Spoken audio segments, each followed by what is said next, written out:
नमस्कार. चला, आज आपण अशा एका ग्रंथाबद्दल बोलूया जो जगातल्या सर्वात मोठ्या लोकशाहीला एकत्र बांधून ठेवतो.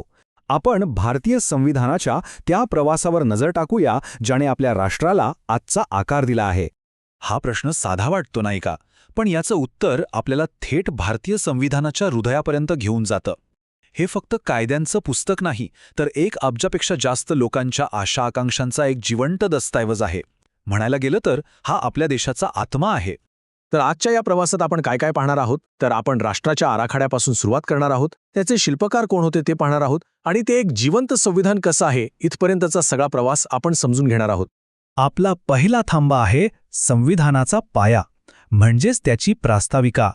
जसं कुठल्याही मोठ्या इमारतीचा पाया मजबूत असावा लागतो ना, तशीच ही प्रास्ताविका आपल्या राष्ट्राची ओळख आणि त्याची भविष्यातली ध्येय काय असतील हे अगदी स्पष्टपणे सांगते. हे फक्त शब्द नाहीत, ही वचनं आहेत. सार्वभौम म्हणजे काय? सोप्या भाषेत भारताचे निर्णय भारतच घेईल, कोणी बाहेरचा देश नाही. समाजवादी म्हणजे देशाची संपत्ती फक्त काही लोकांच्या हातात न राहता सगळ्यांना विकासाची समान संधी मिळेल. धर्मनिरपेक्ष म्हणजे सरकारसाठी सगळे धर्म समान आहेत. आणि लोकशाही गणराज्य म्हणजे सत्ता राजाराणीची नाही, तर ती थेट आपल्या म्हणजे लोकांच्या हातात आहे. आता विचार करा, एवढ्या मोठ्या आणि वेगवेगळ्या संस्कृतींनी भरलेल्या देशाला एकत्र बांधणारा एक ग्रंथ तयार करणं हे किती मोठं आव्हान असेल. चला तर मग पाहूया हे कोणी आणि कसं केलं. हो, तुम्ही बरोबर ऐकलंय. 2 वर्षे, 11 महिने आणि 17 दिवस, जवळजवळ 3 वर्ष. भारतीय राज्यघटना तयार करण्यासाठी संविधान सभेला एवढा वेळ लागला. यावरूनच लक्षात येतं की या कामात किती मेहनत आणि किती समर्पण लागलं असेल. आणि या काळात काय झालं? एकूण 11 सत्र झाली आणि तब्बल 165 दिवस बैठका चालल्या. म्हणजे प्रत्येक शब्दावर, प्रत्येक स्वल्पविरामावर चर्चा झाली, वादविवाद झाले, विचारमंथन झालं. तेव्हा जाऊन कुठे आपलं संविधान तयार झालं.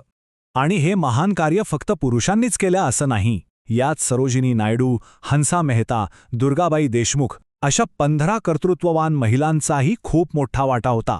त्यांनीच तर सुनिश्चित केलं की नव्या भारताचा पाया हा स्त्री-पुरुष समानतेवर रचला जाईल. तर प्रास्ताविकेत जी वचनं दिली आहेत ना, ती 4 मजबूत खांबांवर उभी आहेत. हेच आपल्या लोकशाहीचे आधारस्तंभ आहेत. पहिला स्तंभ आहे न्याय. आणि हा न्याय फक्त कोर्टात मिळणारा नाही, तर सामाजिक आणि आर्थिक जीवनातही प्रत्येकाला समान संधी मिळायला हवी, हे आपलं संविधान सुनिश्चित करतं. त्यानंतर येतो स्वातंत्र्य. हा तर लोकशाहीचा प्राणवायू आहे. प्रत्येकाला आपले विचार मांडण्याचा, आपल्या श्रद्धेनुसार जगण्याचा हक्क आहे. अर्थात जोपर्यंत त्यामुळे इतरांच्या स्वातंत्र्याला धक्का लागत नाही. तिसरा आणि तितकाच महत्त्वाचा स्तंभ म्हणजे समानता. याचा सरळ अर्थ आहे की कायद्यासमोर सगळे समान आहेत. जात, धर्म, लिंग यावरून कोणताही भेदभाव केला जाणार नाही आणि सगळ्यांना पुढे जाण्याची समान संधी मिळेल. आणि मग येतो चौथा स्तंभ, बंधुता. म्हणजे आपल्या सगळ्यांमध्ये एक भाऊपणाची, आपलेपणाची भावना. हीच भावना तर आपल्या देशाला एक संध ठेवते. ठीक आहे, ही सगळी मूल्ये खूप छान आहेत, पण ती आपल्या रोजच्या जीवनात कशी येतात यासाठी संविधानाने खूप सुंदर रचना केली आहे. नागरिकांसाठी मूलभूत हक्क आणि सरकारसाठी मार्गदर्शक तत्त्व. हा फरक समजून घेणं खूप महत्त्वाचं आहे. बघा, मूलभूत हक्क म्हणजे तुमच्यासाठी एक सेफ्टी नेट आहे, एक सुरक्षा कवच आहे. याच्या खाली सरकार तुम्हाला ढकलू शकत नाही. आणि मार्गदर्शक तत्त्व म्हणजे काय? तर ते त्या ध्रुवताऱ्यासारखे आहेत ज्याच्या दिशेने देशाला जायचं आहे. एक तुमचं संरक्षण करतं, तर दुसरं देशाला दिशा दाखवतं. चला, एक छोटासा प्रश्न विचारतो. जर तुमच्या कोणत्या हक्काचं उल्लंघन झालं तर तुम्ही थेट कोर्टात जाऊ शकता, मूलभूत हक्कासाठी की मार्गदर्शक तत्वांसाठी? बरोबर, उत्तर आहे ए, मूलभूत हक्क. कारण ते कायद्याने बंधनकारक आहेत. त्याची हमी आपलं संविधान देतं. आता बोलूया आपल्या राष्ट्रीय ओळखीबद्दल, म्हणजे आपली प्रतीकं आणि आपली कर्तव्य. कारण हक्क आणि कर्तव्य ह्या एकाच नाण्याच्या 2 बाजू आहेत. ही चिन्ह म्हणजे फक्त चित्र नाहीत, तर ती आपल्या मूल्यांचं प्रतिबिंब आहेत. आपला तिरंगा बघा, जो 22 जुलै 1947 रोजी स्वीकारला गेला. त्यातला केशरी रंग म्हणजे त्याग आणि शौर्य, पांढरा म्हणजे शांती आणि हिरवा म्हणजे समृद्धी. आणि आपलं राजचिन्ह सारनाथच्या अशोक स्तंभावरून घेतलेलं ते 4 सिंह काय सांगतात? शक्ती, धैर्य, आत्मविश्वास आणि अभिमान. पण एक गोष्ट लक्षात ठेवली पाहिजे, हक्क हे जबाबदारीसोबत येतात. जसं संविधान आपल्याला हक्क देतं, तसंच आपल्याकडून काही कर्तव्यांची अपेक्षाही ठेवतं. संविधानाचं पालन करणं, देशाची एकता जपणं, सार्वजनिक मालमत्तेचं रक्षण करणं हे आपलं कर्तव्य आहे. एक खूप महत्वाची गोष्ट म्हणजे आपलं संविधान हे काही दगडात कोरलेलं नाहीये की जे कधीच बदलणार नाहीये. नाही, ते एका जिवंत प्राण्यासारखं आहे जे वेळेनुसार स्वतःला बदलतं आणि नवीन परिस्थितीशी जुळवून घेतं.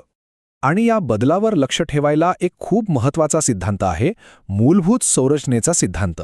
सर्वोच्च न्यायालयाने ही एक प्रकारची लक्ष्मण रेषाच आखली आहे. संसद कायदे बदलू शकते, पण ती ही रेषा ओलांडून संविधानाचा आत्माच म्हणजे लोकशाही किंवा धर्मनिरपेक्षता बदलू शकत नाही. ही टाईमलाईन आपल्याला दाखवते की आपलं संविधान कसं विकसित झालं आहे. बघा, 1976 मध्ये समाजवादी आणि धर्मनिरपेक्ष हे शब्द जोडले गेले, ज्यामुळे त्याची मूल्य अधिक ठाम झाली. तर 2002 मध्ये शिक्षणाचा हक्क हा मूलभूत हक्क बनला. म्हणजे आपलं संविधान काळाची गरज ओळखतं आणि त्यानुसार बदलतं. पण जर देशावर एखादं मोठं संकट आलं तर, युद्ध किंवा तशीच काही गंभीर परिस्थिती, अशा अपवादात्मक परिस्थितीत देशाची सुरक्षा टिकवण्यासाठी संविधानात आणीबाणीच्या तरतुदीही आहेत.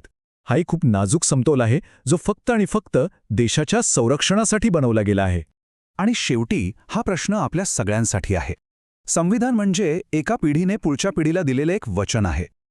मग हे वचन आपण जिवंत कसं ठेवणार? फक्त पुस्तकं वाचून? नाही, तर ती मूल्य जगून. जेव्हा आपण समानतेने वागतो, दुसऱ्याच्या स्वातंत्र्याचा आदर करतो आणि बंधुत्वाची भावना जपतो, तेव्हाच आपण हे वचन खऱ्या अर्थाने पूर्ण करतो.